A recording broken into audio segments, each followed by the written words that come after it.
Fala aí, pessoal! Belezinha? Muito bom! Vamos agora falar um pouco mais sobre a análise do lugar das raízes. A análise do lugar das raízes é um método bastante importante. No nosso vídeo anterior, a gente já discutiu um pouco sobre os principais conceitos envolvidos, né? Falamos um pouco sobre equação característica, falamos sobre as condições de ângulo e de módulo que permitem com que a gente descubra se um determinado ponto no plano S, dada uma configuração de malha fechada, né, se um dado ponto no plano S pode ou não ser um lugar onde polos de malha fechada possam se alocar em função de um ganho qualquer do sistema, e a gente usa praticamente o tempo todo o ganho do controlador, tá? Então, no nosso próximo passo é o seguinte: não dá para ficar pesquisando o plano S ponto por ponto para descobrir se ali, para uma dada configuração de sistema de malha fechada, pode haver um polo de malha fechada ou não. A gente tem que ter alguma metodologia sistemática para tentar descobrir qual é o lugar geométrico no plano S em que essa condição ocorra. Naturalmente, para a gente criar essa metodologia, a gente vai usar as condições de ângulo e de módulo para descobrir isso. Mas o nosso objetivo aqui é ter mesmo uma receita de bolo que permita com que a gente obtenha um traçado desse lugar das raízes em função de um ganho qualquer. Então vamos ver os passos para esse traçado que vão ser bem importantes para a gente. Vamos começar o traçado do lugar das raízes pensando o seguinte. Primeiro, a gente precisa lembrar do nosso sistema. Nosso sistema é assim: eu tenho a malha de realimentação, tenho um controlador que por enquanto é um ganho K maior que zero, né? Tenho a planta, G de S, e tenho a realimentação. E de novo eu quero descobrir como, ou melhor, onde no plano S pode ter lugar das raízes ou não. Como esse lugar das raízes é função do ganho K do controlador, nesse estudo que a gente está fazendo, o primeiro passo nosso vai ser assim, vai ser rastrear valores notáveis para esse K e ir pesquisando como que a condição de ângulo se comporta ou não em função desse K. Então o primeiro K que a gente vai tentar, naturalmente, é o K igual a zero. K igual a zero é aquele que a gente vai começar, porque o K, o ganho do controlador, é maior ou igual a zero, tá? E vamos tentar também um K, um valor muito grande, tendendo a infinito. Então, vou começar com esses dois valores para a gente ver o que acontece com um polinômio característico. Bom, se você não se lembra, volta lá no vídeo anterior, o nosso polinômio característico basicamente é o quê? É 1 mais K, G de S, H de S igual a zero. Perdão, tem um errinho aqui, não tem esse S aqui não, tá? Então, 1 mais K, G de S, H de S. O G de S é a planta. O H de S é o sensor que fica na malha de realimentação, né? E o K é o ganho do controlador. Então, esse aqui é o polinômio denominador da função de transferência de malha fechada do sistema. E eu quero fazer com que isso aqui seja igual a zero. E a gente vai escrever também que o G de S, H de S é o quê? É o produtório de π igual a 1 até m de S mais I1, Z mais EI, S mais EI, que são os zeros desse sistema, sobre o produtório de J igual a 1 até N, S mais PJ, em que S mais PJ são os polos, né? S igual a menos PJ são os polos desse sistema. Bom, naturalmente, quando eu faço essa expressão 1 mais KG de S, H de S igual a zero, o que vai acontecer? Eu vou tirar o mínimo múltiplo comum com esse denominador nessa expressão, então eu vou chegar que o produtório de J igual a 1 a N de S mais PJ, mais K vezes o produtório de I igual a 1 até N, S mais EI é igual a zero. Bom, e aí eu estou fazendo o seguinte, eu vou começar com K igual a zero. Quando eu fizer K igual a zero, a gente vai ver que esse polinômio característico aqui ele vai resultar o seguinte, esse trecho aqui some. E aí, basicamente, o que a gente tem? Que quando K é igual a zero, a gente tem J igual a 1 a N de S mais PJ igual a zero. Lembra que o S mais PJ são os polos do sistema G de S, H de S, que a gente chama então dos polos de malha aberta. São os polos do sistema quando a realimentação não está funcionando. Que é exatamente o que acontece quando K é igual a zero. Quando K é igual a zero, não tem sinal entre o erro e a planta. Então, o que basicamente ocorre é que quando K é igual a zero, os polos de malha fechada desse sistema são exatamente os polos de malha aberta, porque o controlador não está funcionando. K é igual a zero. Então, a gente vê por essa análise aqui que as raízes do polinômio característico serão os próprios polos de G de S H de S. Quando K tende a infinito, o que acontece? Nessa mesma expressão aqui, se o K é um valor muito alto, essa parcela K vezes esse produtório, ele assume um valor dominante sobre esse outro produtório. Então, esse valor absoluto, o valor desse produtório aqui, ele sobressai sobre esse. Então, a gente pode, para um K muito grande, simplificar a expressão desprezando essa parcela S mais PJ aqui. E aí o que a gente observa é o seguinte, que agora, quando K tende a infinito, o polinômio característico igual a zero implica K vezes esse produtório igual a zero. Tá? Bom, K é um número, então ele não pode ser igual a zero. Por maior que ele seja, ele continua sendo um número. Então, se essa expressão K produtório de S mais EI é igual a zero, o é por causa do produtório de I igual a 1 até M de S mais EI igual a zero. Só que esse produtório igual a zero corresponde exatamente ao cálculo dos zeros de G de S H de S. Então, quando K é um valor muito grande, basicamente as raízes do polinômio característico elas estão convergindo para os zeros de G de S. De novo, quando K é igual a zero, o polinômio característico, a solução do polinômio característico, ou melhor, a solução da equação característica, são os polos de G de S H de S, que são exatamente aqueles polos do sistema em malha aberta. O controlador não está funcionando. Quando K é um valor muito alto, ele tende a infinito, a solução da equação característica ela converge para a solução dos zeros do sistema G de S H de S, que é o sistema em malha aberta. Então, a conclusão que a gente tem aqui é o seguinte, que o lugar das raízes vai começar nos polos de malha aberta quando K é igual a zero. E ele vai terminar nos zeros de malha aberta quando K tende a infinito. Então, o traçado do nosso lugar das raízes sempre começa dos polos do sistema em malha aberta e converge para os zeros do sistema em malha aberta. Essa é a primeira conclusão que a gente tira fazendo essa continha aqui. Então, vamos lá. Passo 1.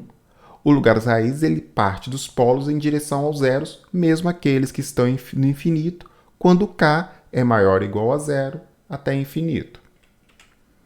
Bom, como que a gente vai fazer isso lá no nosso plano S? A gente já sabe, né, pelo nosso mapa de polos e zeros, que a gente marca os polos com X e os zeros com bolinhas. Então, a gente vai continuar essa estratégia aqui. Aqui eu coloquei um X azul e bolinha vermelha simplesmente para ficar mais visual ainda. Mas você vai ver nos livros aí que é X e bolinha. X polos, 0 bolinhas, tá? Bom, então vamos pegar um exemplo aqui, tá? Esse G de S, H de S sendo S mais 2, S ao quadrado mais 2S mais 2, tá? Então a gente pega este exemplo aqui e a primeira coisa que a gente faz é posicionar os polos e zeros desse sistema em malha aberta. Note, isso aqui é a planta mais o sensor. A função de transferência de malha fechada é K G de S H de S sobre 1 mais K G de S H de S. E a gente está analisando o denominador, 1 mais K G de S H de S. Tá? Então a gente começa pegando o sistema, a nossa planta mais sensor nesse caso, e marcando os polos e os zeros. Nesse caso, a gente tem polos em menos 1 mais ou menos J e um zero em S igual a menos 2. Bom, o que a gente está dizendo aqui nesse passo 1 é que o lugar das raízes vai começar com K igual a zero nos polos da planta. Então, eles vão começar desses dois polos aqui. E ele vai terminar nos zeros da malha aberta. Então, ele vai terminar nesse zero aqui. Mas note que a gente tem dois polos e um zero. Então, o lugar das raízes ele vai ter que sair desses dois polos e chegar um desses polos de malha fechada vai alcançar esse zero e o outro vai procurar o outro zero que está no infinito. Então a gente vai ver isso já já. Mas o nosso primeiro passo estabelece para a gente o seguinte: dado que a gente desenhou os polos e zeros do sistema em malha aberta no plano S, a gente já sabe que os nossos polos de malha fechada vão começar nos polos de malha aberta, quando K é igual a zero, e vão terminar nos zeros de malha aberta, quando K tende ao infinito. Esse é o passo 1 do traçado de lugares raízes.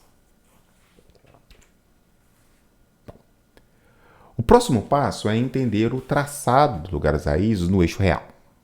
E no eixo real a gente já fez mais ou menos. Se você lembrar do nosso vídeo anterior, a gente já estudou o traçado do lugares raízes, ou melhor, o posicionamento do lugares raízes no plano, no eixo real, por meio da condição de ângulo. Volta lá no vídeo anterior que você vai ver esse exemplo. A gente vai fazer aqui de novo, pensando numa situação em que a gente tem essa situação aqui. Eu tenho dois polos, tenho um zero, P1, P2 e o Z. E aí eu vou testar essa condição sobre o eixo real. Note, eu quero saber se tem lugares raízes sobre o eixo real. Então eu vou pegar o ponto R, que está entre o Z e o P2, e o ponto S, que está entre o P1 e o Z. Vamos analisar primeiro o ponto R. Será que esse ponto R aqui ele tem alguma condição de ter polos de malha fechada passando por ele? Bom, vamos analisar a fase aqui, a condição de ângulo aqui sobre o R. O que acontece? Eu vou fazer aquele mesmo esquema. Eu vou desenhar um vetor saindo do P1 até o R, um vetor saindo do P2 até o R, um vetor saindo do Z até o R e vou fazer a condição de ângulo. O que é a condição de ângulo? Somatório das fases dos zeros menos o somatório das fases dos polos ou dos vetores associados aos polos, e isso tem que dar um múltiplo ímpar de 180. Então vamos lá. Eu tenho aqui R menos Z. O R menos Z é um vetor que sai do Z e vai até o R. Esse vetor que sai do Z e vai até o R, ele tem fase zero. Ele está apontado para o eixo real positivo. Então, o vetor R menos Z é igual a zero. O vetor R menos P1, o que é? É um vetor que sai do P1 e vai até o R. Esse vetor também tem fase zero. Ele está apontado em cima do eixo real para a parte positiva. Então, ele também vale zero. Zero menos zero é zero. Já o vetor R menos P2 vai ser um vetor que sai do P2 e vai até o R. Esse vetor que sai do P2 e vai até o R, ele tem fase 180 graus. Ele está apontado para o eixo real negativo. Então, essa conta aqui vai ser R menos P2 tem fase π. E, portanto, esse somatório 0 menos π dá menos π, que é um submúltiplo ímpar de π. Então, R está no lugar das raízes. Isso quer dizer que vai haver algum valor de K para aquele sistema de malha fechada, para o qual um dos polos de malha fechada vai estar aqui no R. Note que essa situação ela é válida para qualquer ponto entre Z e P2. Qualquer ponto entre Z e P2 tem a mesma condição de ângulo, vai dar menos π. Então, qualquer ponto entre Z e P2 vai ser um lugar das raízes. Vai ter um valor de K para o qual o sistema de malha fechada tenha um polo nessa região. Bom, vamos testar agora o ponto S. Bom, para o ponto S a gente vai fazer a mesma coisa. A gente vai pegar os vetores saindo dos polos e zeros, chegando até aquele ponto e vamos testar a condição de ângulo. Bom, então, o primeiro vetor, ele sai do P1, vai para o S. Outro vetor sai do Z, vai para o S. Outro vetor sai do P2, vai para o S. O vetor que sai do Z e vai para o S, ele tem fase 180 graus. Tá? Note que ele está apontado para o eixo real negativo. Então, esse vetor S menos Z tem fase π. O vetor que sai do P1, e vai até o S, esse vetor ele tem fase zero. Ele está apontado para o eixo real positivo. Então, S menos P1 tem fase zero. Então, está aqui, menos zero. E o vetor que sai do P2 e vai até o S, ele tem fase também 180 graus. Ele está apontado para a esquerda, para a parte real negativa do eixo real. Então, a fase do S menos P2 vale π, 180 graus. Se eu fizer agora a condição de ângulo, π do zero menos π de um dos polos menos zero do outro polo, isso dá zero. E zero não é um submúltiplo, não é um múltiplo ímpar de π, é um múltiplo par. Então, o S não pode estar no lugar das raízes. Não vai haver nenhum valor de K para o qual um dos polos de malha fechada esteja aqui, neste ponto S, ou em qualquer dos pontos no trecho entre P1 e Z. Então, entre o Z e o P2, qualquer ponto terá um valor de K para o qual esse sistema tem um polo de malha fechada. Já entre a região entre P1 e Z, não vai existir valor de K para o qual esse sistema tenha polos de malha fechada nessa região. Isso cria para a gente uma outra regrinha. Que o lugar das raízes no eixo real, ele sempre vai estar à esquerda de um número ímpar de polos e zeros de malha aberta. Note que aqui, olha, esse ponto R aqui, ele está à esquerda de um número ímpar de polos e zeros. Só tem um. Ele está à esquerda desse P2. Já o ponto S está à esquerda de um número par de polos e zeros. Z e P2. Então, a regrinha que a gente está criando agora, que é o nosso próximo passo, é a nossa próxima regra. No eixo real, o lugar das raízes está sempre à esquerda de um número ímpar de polos e zeros da malha aberta. Note que a análise não muda se eu tiver polos e zeros complexos conjugados. Então, nesse traçado aqui, quem manda sobre o eixo real são os polos que estão sobre esse eixo real. Os polos e zeros complexos conjugados, eles sempre são em dupla. Então, ele não muda a característica ímpar de polos e zeros. Um número ímpar mais um número par é um número ímpar. Então, o que ocorre é o seguinte: quem vai determinar se vai haver polos, lugar das raízes no eixo real, vão ser os polos e zeros no eixo real. Os complexos conjugados, eles não contribuem para essa conta, eles não mudam o resultado. Note que se eu tivesse dois polos complexos conjugados aqui, essa região S aqui continuaria não sendo lugar das raízes, porque eu teria à esquerda desse cara um número par de polos e zeros. Teria 1, 0, 3 polos, dá 4. Tá? Então, tem uma nova regrinha. No eixo real, o lugar das raízes estará sempre à esquerda de um número ímpar de polos e zeros da malha aberta. Vamos continuar com aquele mesmo exemplo. Esse exemplo aqui vai acompanhar a gente até a gente terminar o traçado. S mais 2 sobre S ao quadrado mais 2S mais 2. No primeiro passo, a gente viu que os polos de malha fechada, eles começam dos polos de malha aberta e terminam nos zeros de malha aberta. Bom, agora vamos para o passo 2. No passo 2, eu tenho os mesmos polos e agora eu vou descobrir no eixo real onde pode ter polo de malha fechada e onde não pode. Bom, vamos ver. Essa região aqui, ó, essa região que está à direita desses dois polos. Essa região não pode ser, no eixo real, uma região de lugar das raízes. Por quê? Porque essa região está à esquerda de um número zero de polos e zeros. E zero é um número par. Então, desse menos 1 para a direita, não pode ser lugar das raízes. Do menos 1 até o menos 2, também não pode ser lugar das raízes. Note, qualquer ponto no eixo real entre menos 1 e menos 2 está à esquerda de um número par de polos e zeros. Aqui eu tenho dois polos. Então, essa região aqui também não pode ser lugar das raízes. Já da região menos 2 à esquerda, o que eu vou ter é que qualquer ponto à esquerda de menos 2 vai estar à esquerda de um número ímpar de polos e zeros. Aqui eu tenho dois polos, tenho um zero, dá 3. Então, qualquer ponto que eu tiver à esquerda de menos 2 vai ser um ponto de lugar das raízes. Ou seja, vai existir um valor de K para o qual um polo de malha fechada, pelo menos, está em um ponto dessa região azul que está marcada aqui. tá? Então, de novo, os nossos polos de malha fechada partem dos polos de malha aberta e um vai chegar no zero, que é quando o K tende a infinito, um desses polos vai chegar aqui, o outro vai ter que caminhar de algum jeito procurando esse outro zero sobre esse eixo real. Já já a gente vai ver como.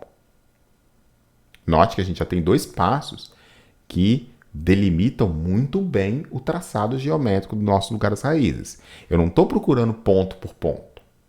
Eu estou vendo o que acontece com a característica quando K é igual a zero, quando K é igual a infinito, e estou pesquisando, via condição de ângulo, as condições que permitem que um determinado ponto no eixo real seja o lugar das raízes ou não.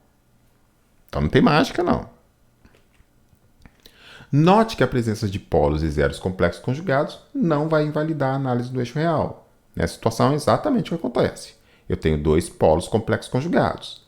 Antes deles eu tinha zero polos e zeros, depois deles eu tenho dois polos e zeros. Então, como eu tenho os polos e zeros complexos conjugados são sempre em pares, essa conta nunca vai dar um número ímpar aqui, por exemplo. Tá? Um número par mais um número ímpar é um número ímpar. Um número par mais um número par é um número par. Tá? Então, os polos e zeros complexos conjugados não invalidam a análise no eixo real e, naturalmente, essa conta número ímpar, né, ela conta a soma dos polos e dos zeros. Tá? Tanto polos quanto zeros. Se tiver à esquerda aqui, se eu tivesse mais um zero aqui, por exemplo, tá? Você já teria 3. E aí essa região aqui já poderia ser uma região de lugares raízes. Tá? Bom, o próximo passo é um passo até óbvio. Que os polos complexos conjugados, eles têm que caminhar juntos. Por quê? Porque qualquer sistema físico, se existir um polo complexo, o seu conjugado também é um polo. Não tem como eu ter um sistema físico que é representado por uma equação diferencial de polinômios reais, onde eu ache um polo que seja complexo e o seu complexo conjugado não seja polo também. Isso fere o teorema fundamental da álgebra. Se eu tenho um polinômio de coeficientes reais e uma raiz desse polinômio for complexa, o complexo conjugado dela também é uma raiz. Então, em qualquer sistema físico, se existir um polo complexo, o conjugado também vai ser um polo. Então, lugares raízes que representam os polos complexos conjugados, eles têm que caminhar junto. O que acontecer do lugar das raízes de um polo que está na parte de cima do eixo real tem que acontecer também simétrico naquele que está na parte de baixo do eixo real. Eles têm que caminhar em pares, eles têm que ser simétricos em relação ao eixo real. Porque senão vai dar errado. Eu vou ter um polo complexo conjugado, eu vou ter um polo que não tem o seu complexo conjugado para o mesmo K. Isso não pode acontecer. Tá? Então, para um dado K, em havendo um polo complexo, tem que haver o polo complexo conjugado na parte de baixo. Conclusão. No diagrama de lugares raízes, se houver um caminho fora do eixo real, haverá outro simétrico em relação a esse eixo real. Ou seja, o que acontece acima do eixo real tem que acontecer simétrico embaixo. Senão o diagrama não está correto. Então, vamos para esse passo 3 para o nosso mesmo exemplo. Tá? Então, polos complexos conjugados sempre caminham juntos. Então, note aqui, ó. Esses polos, esse polo aqui de cima, ele está caminhando nesse sentido.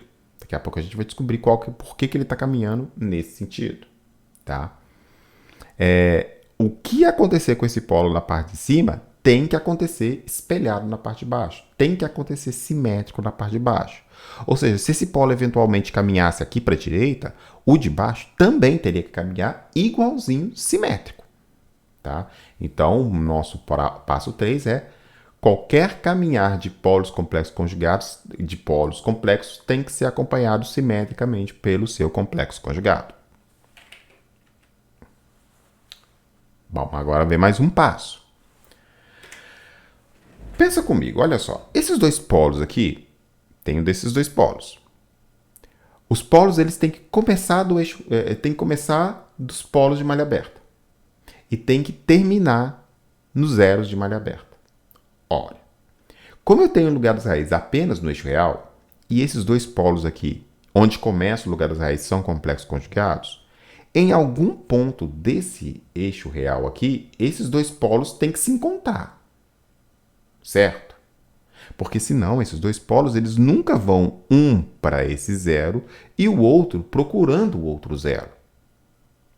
Então esses polos, ou esses lugares raízes que começam dos polos de malha aberta e vão caminhando simétrico em sentido em alcançar os zeros, que é o que acontece quando o K tende a infinito, eles têm que se encontrar num ponto do eixo real.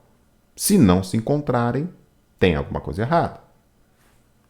Então, para a gente descobrir onde ocorrem esses pontos de chegada ou de partida, e a gente vai ver a partida já já, a gente tem que observar isso, que podem existir trechos do lugar das raízes para os polos complexos conjugados fora do eixo real e trechos do lugar das raízes no eixo real. Então, não há nenhuma razão para acreditar que o lugar geométrico das raízes seja descontínuo em K. Note, para cada valor de K eu vou ter um posicionamento de polos de malha fechada. Então eu não tenho nenhuma razão para acreditar que vai haver uma descontinuidade no sentido de esse polo para aqui e de repente aparece aqui. Não, a gente imagina que isso aqui vai ser uma curva contínua, que ela tem que alcançar o eixo real em algum momento para ele ir para um zero e ir para um zero. Então, os trechos de lugar das raízes complexos, eles precisam se encontrar o trecho de lugar das raízes reais em algum ponto do eixo real. Então, tem que ter algum ponto nesse eixo real aqui, onde esses polos complexos conjugados vão se encontrar para se dividir. Um em sentido de um dos zeros, o outro em sentido do outro zero, que vai estar no infinito, provavelmente, já que eu tenho menos zeros do que polos. Tá? Obviamente, isso aqui só vai ocorrer em trechos que têm lugar das raízes sobre o eixo real. Então, por exemplo, não há nenhuma condição desses polos saírem daqui e se encontrarem aqui, porque aqui não tem trecho de lugar das raízes no eixo real. Então, esses polos complexos conjugados, se eles tocarem o eixo real, eles têm que tocar em um ponto onde tem lugar das raízes no eixo real. Tá? E para a gente descobrir essa situação, a gente tem dois casos a considerar. O primeiro, de polos reais que viram complexos conjugados a partir de algum ponto de partida do eixo real. Imagina que nessa situação aqui, eu tivesse dois polos, um aqui, outro aqui. Tá? E não tivesse esse zero. Suponha que isso aqui, esse zero, fosse um polo, e eu tivesse um outro polo aqui mais à esquerda.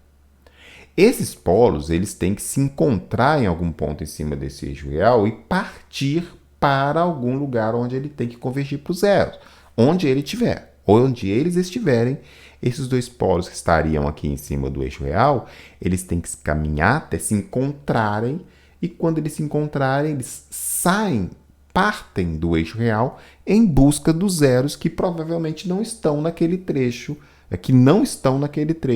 do eixo real. Então, esse é o caso do ponto de partida. Então, eu tenho dois polos reais que se encontram em algum ponto no eixo real e viram complexos conjugados a partir daquele ponto. Então, aquele ponto vai ser para mim um ponto de partida do eixo real. Tenho também dois polos complexos conjugados que vão virar reais a partir de algum ponto de chegada no eixo real, que é exatamente essa situação que a gente tem desenhado aqui. Eu tenho dois polos complexos conjugados que eles vão caminhar complexos até tocarem o eixo real, nesse trecho que tem lugar das raízes, e a partir daquele ponto de chegada no eixo real, aqueles polos vão virar reais. Um vai caminhar sobre esse eixo real no sentido deste zero, o outro vai caminhar sobre esse eixo real no sentido contrário a esse ponto, buscando o zero lá no infinito. Tá? Então, isso estabelece para a gente essas duas condições. Eu vou ter pontos de partida e pontos de chegada no eixo real. A gente não vai mostrar aqui, mas pode ser mostrado, e não é difícil mostrar, mas por uma questão de tempo a gente não vai mostrar aqui, que os pontos de partida e chegada no eixo real, eles são dados tomando na equação característica dk, né? Então a gente vai pegar uma função de k, que é o ganho do controlador, então k em função de s, nós vamos pegar dk ds igual a zero. Ou seja, é uma conta mais ou menos de máximo, né? A gente está pegando a derivada igual a zero. Então a gente está pegando a função de k em s, ks, né? Uma função de k em função de s, e estamos pegando essa derivada e fazendo igual a zero. Note que a gente tem 1 mais kg de s, h de s igual a zero. Então, o k vai ser menos 1 sobre g de s, h de s. Então, o k é uma função de s. Não, obviamente, tá? Então, a gente vai pegar esse dk ds, ou seja, pegar a derivada dessa expressão em s e fazer igual a zero. Para o nosso exemplo, por exemplo, a gente tem o quê? 1 mais k, s mais 2, sobre s ao quadrado mais 2s mais 2 igual a zero. Se a gente isolar o k vai ser igual a menos s ao quadrado mais 2s mais 2 sobre s mais 2. E aí eu vou pegar essa expressão dk ds e vou fazer igual a zero. Bom, naturalmente aqui, o cálculo de dk ds aqui é tomar a regra de quociente da derivada, tá? Então, a gente mantém o denominador, né? Então, aqui, mantém o denominador vezes a derivada do numerador, menos, mantém o numerador vezes a derivada do denominador e divide isso pelo denominador ao quadrado. Esse menos aqui foi só mantido, eu só peguei esse menos e coloquei aqui. Tá? Então, esse menos está afetando a fração toda. E a gente faz isso aqui via regra do quociente lá da derivada, que a gente aprendeu lá no comecinho do curso de graduação. Tá? Então, ao fazer isso aqui, dk ds, a gente tem essa expressão, menos s ao quadrado mais 4s mais 2 sobre s mais 2 ao quadrado. E a gente quer fazer isso igual a zero. O denominador não pode zerar. Então, se essa expressão zera, ela zera por causa do numerador. Então, dk ds igual a zero implica que eu tenho que fazer s ao quadrado mais 4s mais 2 igual a zero. E aí eu vou ter duas soluções de s que zeram esse numerador. S1 igual a menos 1 menos raiz de 2. Isso aqui é uma solução desse polinômio. S2 igual a menos 1 mais raiz de 2. Note que essas duas soluções aqui, elas são soluções reais. São dois números reais. Só que a gente tem que ver qual delas está sobre o lugar das raízes no eixo real. Então, a gente tem que ir lá. Você tem menos 1 menos raiz de 2. Isso aqui vai ser mais ou menos menos 3,4. E menos 1 mais raiz de 2. Isso aqui vai ser mais ou menos 0,4. Então, menos 3,4 mais 0,4. Vamos voltar lá no nosso desenho? No nosso desenho, menos 3,4 está para cá. Então, menos 3,4 está no lugar das raízes no eixo real. Mais 0,4 está para cá. Então, esse ponto está fora do lugar das raízes no eixo real. Então, o ponto de chegada tem que ser um ponto que está no eixo real, onde tem lugar das raízes. Então, apenas o S2 cumpre esse requisito. Desculpa, o S1, menos 1 de 2. O S2 não está no lugar das raízes no eixo real, então esse não serve. Então, a gente tem um ponto de chegada no S1. Por que de chegada? Bom, por lógica, né? Se eu tenho dois polos complexos conjugados que têm que chegar no eixo real, esses dois polos complexos conjugados vão chegar nesse ponto de chegada, tá? Se fossem dois polos que estivessem partindo desse eixo real, eles partiriam daquele ponto que é um ponto de partida do eixo real, tá? Então, calculamos esse ponto de chegada, menos 1 menos raiz de 2, tá ele aqui, ó. Então, esses polos eles vão caminhar até chegar a esse ponto. Os dois simétricos. Ao chegar a esse ponto, eles vão se separar virando dois polos reais. Um vai caminhar à direita até alcançar o zero que está em menos 2 quando k tende a infinito, o outro vai caminhar à esquerda sobre o eixo real, indefinidamente sobre esse eixo real, com k tendendo a infinito. Então ele vai tentar encontrar o zero onde esse zero estiver no infinito, seguindo esse traçado no eixo real. Bom, algumas perguntas que vocês podem me fazer agora é a seguinte: tá, tudo bem, eu entendi que esses dois polos eles têm que partir aqui desses dois polos de malha aberta e caminhar até chegar nesse ponto de chegada para eles seguirem esse caminho. Mas por que desse desenho? Por que eles não podem simplesmente fazer aqui um triângulo, né? Chegar reto aqui, encostar, sair aqui como tipo um vetor até esse ponto? Bom, para mostrar isso é um pouquinho mais complicado, tá? A gente teria que ver como que esses polos eles saem daqui para caminhar até aqui. E a gente faz isso via condição de ângulo também. Então, como que eu, professor, sei que esse polo ele vai partir nesse sentido e não nesse sentido? Por que ele não poderia fazer isso aqui, né? Fazer esse caminho aqui, né? Ele vem aqui, fazer uma bola, encontrar aqui. Por que ele tem que fazer este caminho aqui? Bom, para analisar isso, a gente faz um teste. A gente coloca um ponto nas vizinhanças desse polo aqui e testa a condição de ângulo para esse ponto nas vizinhanças. Ou seja, a gente vai testar, a gente pode testar vários pontos, ou a gente pode deixar o ponto aqui em função dos ângulos, e aí a gente vai descobrir que a única condição de ângulo para esse ponto que está aqui na vizinhança, para que ele seja um lugar das raízes, é se ele estiver nessa posição aqui.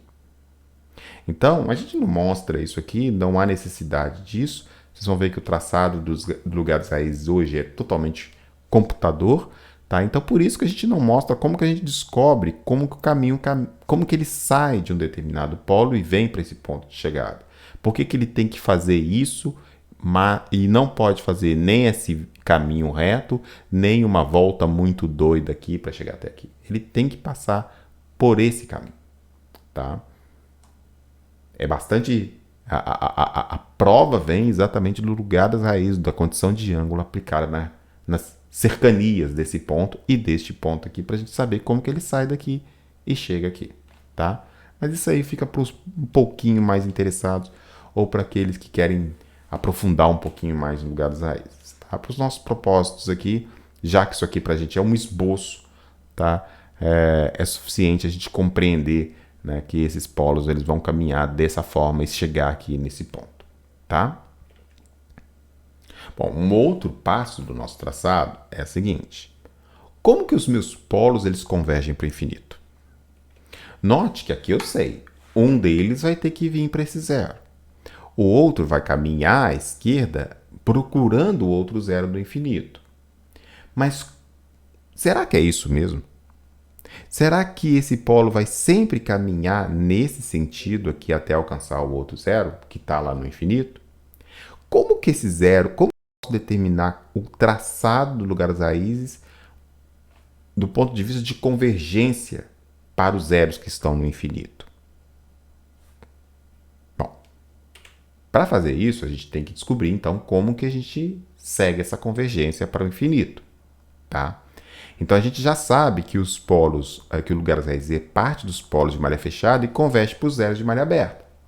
Se houver menos zeros do que polos, e isso é o caso geral, praticamente a gente vai ter isso em 90% dos nossos casos, né, de ter mais polos do que zeros, alguns dos polos vão ter que buscar esses zeros no infinito, esses zeros faltantes no infinito, já que todo lugar das raízes tem que sair de um polo e chegar no zero. Então, se houver déficit de zeros, esse lugar das raízes eles vão sair dos polos e vão buscar esses zeros onde eles estiverem. Então, a gente tem que saber como que esses polos, ou como que esse lugar das raízes caminha no eixo, no plano S, em busca desses zeros que estão no infinito. Por causa disso, vai haver assíntota de convergência. Como esses zeros eles vão buscar esses zeros com esses polos, vão buscar esses zeros quando k tende a infinito, tem que haver uma assíntota ou assíntotas de convergência do lugar das raízes para o infinito. Tá? Então, essas assíntotas elas vão partir de um mesmo ponto, todas as assíntotas vão partir de um mesmo ponto que a gente vai chamar de centroide. E eles vão ter, essas assíntotas, ângulos entre si que vão demarcar para a gente o caminho que o lugar das raízes tem que seguir na busca dos polos que estão lá no infinito. Bom, a gente também não vai mostrar aqui, mas é bastante simples entender, né, que o número de assíntotas de convergência para o infinito, ele é o quê? É o número de polos menos o número de zeros. Então, essa aqui vai ser o número de assíntotas. Vai ser exatamente o déficit de zeros em relação a polos. Isso aqui vai dar um número de assíntotas de convergência para o infinito que eu tenho que buscar. Também não é muito difícil entender que o ângulo entre essas assíntotas tem que fazer o quê? Ela tem que dividir o 360 graus, né, em número de polos menos número de zeros. Então tem que ter um número de assíntotas que é exatamente esse 360, que é o círculo completo do plano S, dividido pelo número de polos menos o número de zeros. A centroide, a gente também não vai mostrar aqui, mas a centroide ela pode ser calculada como o somatório dos polos menos o somatório dos zeros dividido pelo número de polos menos o número de zeros. Então a gente faz a soma dos polos, subtrai da soma dos zeros e divide isso pelo número de polos menos o número de zeros. Isso vai demarcar o ponto central onde todas as assíntotas partem em busca dos zeros do infinito. Já os ângulos, eles são dados por essa relação aqui, 2Q mais 1 sobre N vezes 180, em que o Q é 0, 1, 2, 3, até o número de polos menos o número de zeros menos 1. Tá? E o N é o número de polos menos o número de zeros, 180 graus. Ou seja, basicamente eu estou pegando os 360 graus que eu tenho disponível para espalhar essas assíntotas e estou dividindo angularmente esses 360 entre as assíntotas que eu tenho disponíveis. Então vamos pegar de novo o nosso sistema exemplo. Nosso sistema exemplo, de novo, é esse aqui, tá? Esse desenho que provém dessa equação característica. 1 mais k, s mais 2, sobre s ao quadrado, mais 2s mais 2 igual a 0. Bom, se você pegar a planta aqui, né, G de S, H de S, planta mais sensor, eu tenho 2 polos e um zero. Isso já apareceu para mim aqui também na minha figura. Eu tenho 2 polos e um zero. Então, eu tenho um déficit de um zero. Está faltando um zero aqui para todo lugar das raízes sair de um polo e chegar num zero. Então, vamos ver para essa situação aqui quanto que vale a centroide, né? E para onde que essa assíntota está apontando. Bom, note que eu tenho n igual a 1. Eu tenho 2 polos, eu tenho um zero, então eu tenho número de polos menos número de zeros igual a 1. A centroide vai ser o quê? O somatório dos polos menos o somatório dos zeros dividido pelo número de polos menos o número de zeros. Olha, essa centroide aqui vai ser o quê? Menos 1 mais j, menos 1 menos j, menos 2. Olha, isso aqui vai dar o quê? Menos 1 mais j menos 1 mais menos 1 mais j vai dar menos 2. Menos 2 menos 2 vai dar 0. Então, essa centroide está centrada aqui no ponto 0. Tá? Desculpa que tem um errinho, não é menos 1, é 0. Tá? Então, a centroide vai ser o quê? Vai ser somatório dos polos menos somatório dos zeros dividido por n. Então, aqui nesse exemplo, somatório dos polos vai ser menos 1 mais j mais menos 1 menos j. Isso dá menos 2. Menos 2 menos 2 dá menos 2 mais 2, que dá 0. Então, aqui a centroide está apontada Ela está centrada no ponto zero. De novo, aqui tem um errinho. Não é menos 1, é 0. E o ângulo entre elas é feito como? Eu tenho φA, que é Q de 0 até n menos 1, mas o nosso n é igual a 1. Então, n menos 1 dá 0. Então, o único Q que eu tenho que pesquisar é o Q igual a 0. Tá?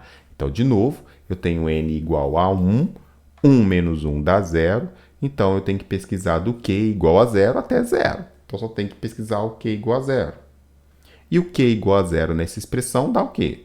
2 vezes 0 dá 0, mais 1 dá 1 sobre o n, que é 1. Então, 1 sobre 1 vezes 180 graus. Então, nesse caso aqui, eu só vou ter uma assíntota, já que o n é igual a 1, centrada em sigma A igual a 0 e apontando para 180 graus.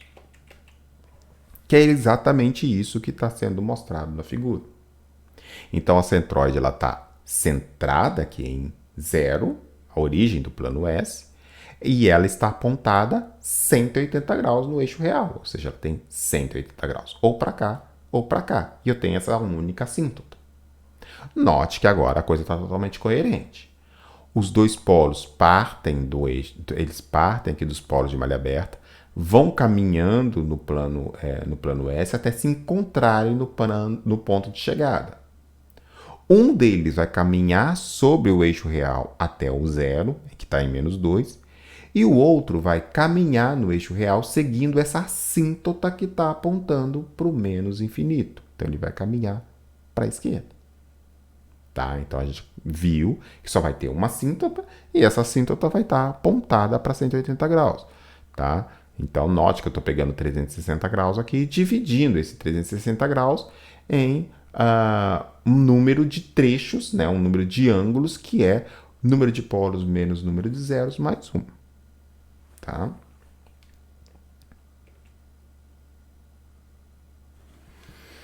Bom, também é interessante saber se os polos eles estão cruzando o eixo imaginário. E isso é óbvio. Imagine que, de repente, esses polos aqui, ao fazer esse percurso para chegar nesse ponto de chegada, eles não fizessem por esse caminho. Eles viessem para a esquerda para depois voltar. Desculpa, viessem para a direita para depois voltar. Note que, ao fazer esse percurso, eles podem vir aqui cruzar o eixo imaginário. E, ao cruzar o eixo imaginário, a gente já sabe. A região do lado de cá é uma região de polos instáveis. Então, eu preciso saber se esses polos, caso ocorra, né, desses polos cruzarem o eixo imaginário e com qual valor. Tá? Bom, para fazer isso, a gente vai usar o critério de Rolf. Tá? Então, basicamente, a gente vai pegar a equação característica em função de K e vai aplicar o critério de Rolf para descobrir se existe algum valor de K para o qual eu estou cruzando o eixo imaginário. Como que eu faço isso? Olha, a gente vai calcular o valor de K para o qual o polinômio característico é criticamente estável. Marginalmente estável, marginalmente estável. Isso vai levar a eu ter uma linha totalmente nula no critério de Rolf. Lembra lá um dos nossos vídeos anteriores. Quando esses polos cruzam o eixo imaginário, ou quando eu tenho polos no eixo imaginário, isso implica que no critério de Rolf eu tenho uma linha toda igual a 0. E aí, para eu descobrir os pontos em que eu estou exatamente cruzando, eu pego o polinômio que vem logo acima da linha toda nula. Se você está com dúvida nisso, volta lá no vídeo que a gente fez a respeito de critério de Rolf, que aí você vai lembrar. Tá? Então, se houver cruzamento desses polos com o eixo real, isso aqui vai me mostrar que vai haver uma linha toda nula no critério de Rolf. Neste exemplo aqui, não tem como isso acontecer. Esse lugar das raízes ele vai naturalmente caminhar para cá. Um outro jeito da gente ver isso é o seguinte. Olha, os polos de malha fechada eles sempre partem dos polos de malha aberta e vão para os zeros de malha aberta. Isso implica que os zeros de malha aberta atraem os lugares raízes. Esses zeros, eles chamam lugares raízes para perto deles. Então, esses polos que estão caminhando para cá, eles têm que caminhar indo para a esquerda e não indo para a direita. Porque esse zero está atraindo esses lugares raízes para perto deles. Então, não faz sentido que para este diagrama, que esse lugares raízes venha para a direita. Ele tem que ir para a esquerda, que é onde está o zero. Tá? Então, para esse caso aqui, não faz muito sentido a gente esperar que haja cruzamento com o eixo real. Desculpa, com o eixo imaginário. A gente pode testar isso usando o critério de Roth. Se a gente aplicar o critério de Roth para esse polinômio característico, a gente vai ver que não vai existir K que haja esse cruzamento com o eixo imaginário. Tá? Não vai haver nenhum valor de K que zera uma linha toda do dispositivo de Roth. Tá? Então a gente pode testar isso. Mas nesse exemplo, me parece bastante razoável que isso não vá ocorrer. Tá? Então, para esse exemplo, a gente espera que não haja cruzamento do lugar das raízes com o eixo real. Desculpa, com o eixo imaginário. Então, eu vou pegar um outro exemplo para a gente ver quando isso acontece. Eu tenho 1 mais K que multiplica 1 sobre S que multiplica S ao quadrado mais 2S mais 3. Então, aqui é um outro exemplo. Será que para esse exemplo aqui existe algum valor de K para que haja cruzamento com o eixo imaginário? Olha, esse sistema aqui ele tem polos em S1, 2 igual a mais ou menos J raiz de 3, quando K é igual a 6. Para mostrar isso, basta que você aplique o critério de Roth nesse polinômio característico aqui, toma o mínimo múltiplo comum, você vai ter o polinômio característico, e aí você vai lá e vai usar o critério de Roth nesse polinômio característico.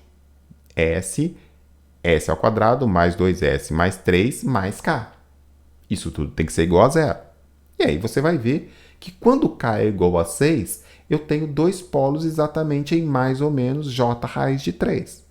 Fica como exercício aplicar o critério de Roth sobre esse polinômio característico para mostrar isso. Tá?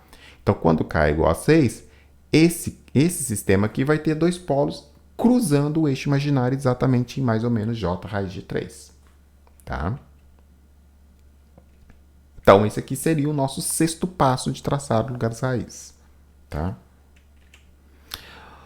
Bom, traçar lugares raízes, hoje em dia, pessoal, a gente não faz mais na mão. Né? Então, isso foi numa época mais clássica, né? Eu diria ali entre as décadas de 40 e de 60, esse era um método muito importante de projeto de controladores e era feito basicamente na régua, na mão, numa carta, em que permitia que você fizesse todas essas contas usando uma régua como aquela Spyro lá, que foi aquele desenho básico da nossa aula anterior. Tá? Hoje em dia a gente usa o computador para fazer isso. Essas regras de traçado que a gente passou aqui para vocês, elas são muito boas para análise. Então, o cara que é bom em traçado de lugares raízes, rapidinho ele faz esse desenho e tira muitas conclusões a respeito do seu sistema de controle. A gente vai fazer isso. Mas o traçado mais correto, mais fino do lugares raízes, hoje em dia é feito no computador, usando o MATLAB, usando o Octave, usando o Scilab, usando o Python. Hoje existem várias ferramentas que fazem esse traçado para a gente. E aqui a gente vai discutir basicamente o MATLAB e o Octave, basicamente o código é o mesmo, tá? E o Scilab, tá? Que é uma outra ferramenta de cálculo matemático, um pacote de cálculo computacional aí bastante importante, tá? Então, como que a gente faz isso no Octave e no Scilab? Basicamente, a gente vai usar um conjunto de comandos que já são próprios dessas ferramentas, tá?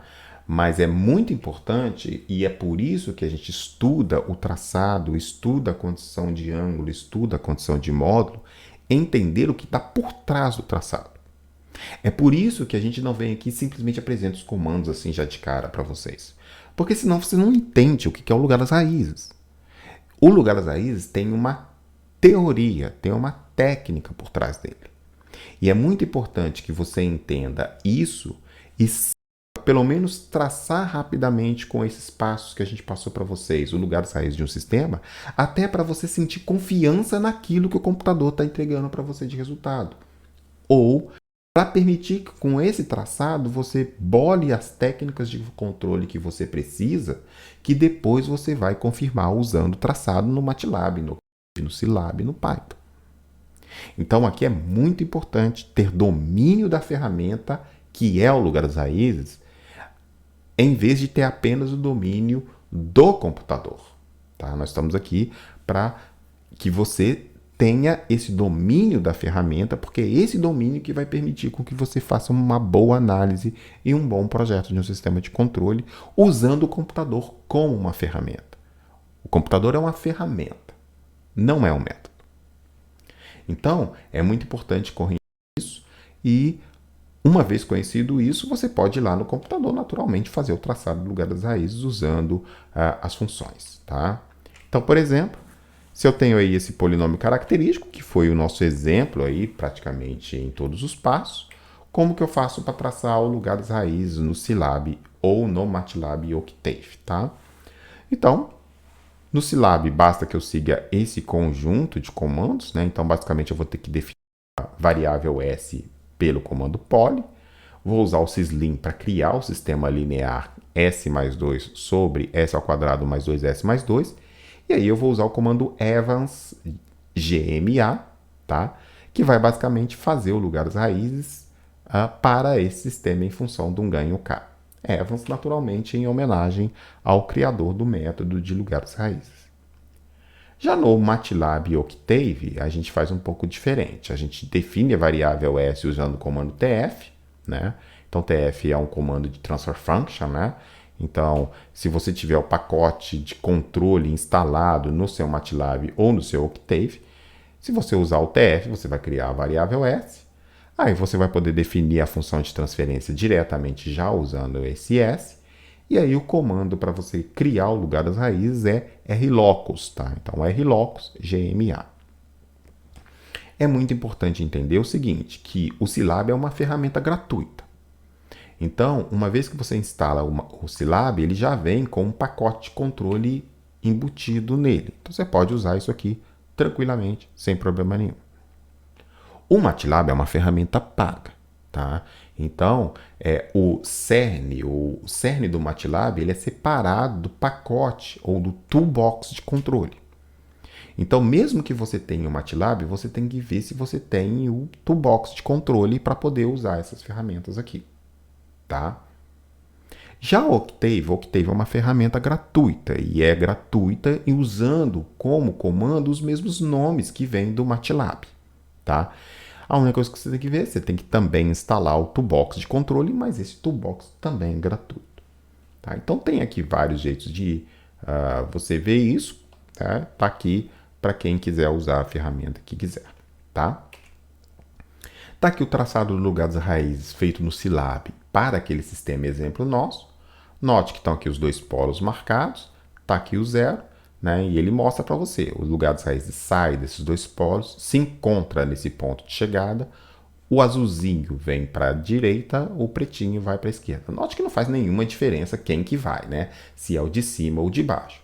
O que é importante é que um dos polos caminha no sentido do zero, o outro dos polos caminha no sentido do menos infinito. Tá? Então aqui está o lugar das raízes no eixo, sobre o eixo real, o eixo imaginário, enfim, calculado via Scilab. Aqui eu já tenho um lugar das raízes de um sistema bastante mais complicado. Tá? Então a nossa planta agora é s ao quadrado mais 2s mais 10 sobre s ao quarta mais 32s ao cubo mais 512s ao quadrado mais 2.950s mais 6.000. Eu consigo fazer um traçado do lugar das raízes desse sistema na mão? Um esboço? Consigo. Tá? Com experiência, tendo feito alguns exemplos, alguns exercícios, vocês conseguem. Mas, naturalmente, hoje em dia, a gente vai fazer isso no computador. Então, eu tenho aqui o traçado do lugar das raízes desse sistema. Eu tenho dois zeros que estão aqui, que são as raízes de s ao quadrado mais 2s mais 10, e eu tenho 4 polos. 1, 2, 3, 4. Aqui o Scilab também me mostra a assíntota de convergência. Então, a assíntota de convergência com o infinito é essa reta vertical que está aqui. Note que a análise está totalmente coerente.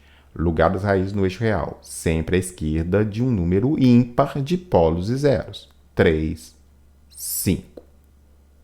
Fora dessa região não tem mais lugar das raízes no eixo real. E os polos, esses dois polos aqui, eles vão se encontrar aqui. Aqui eles se separam, um vem para cá, o outro vem para cá. E esses polos também se separam aqui. Um vai procurar o zero nessa assíntota positiva, o outro vai procurar o outro zero nessa assíntota negativa. Ou seja, você consegue fazer esse traçado, pelo menos um esboço dele, tá? Manualmente. Mas naturalmente a ferramenta aí, ele te dá um resultado muito mais preciso.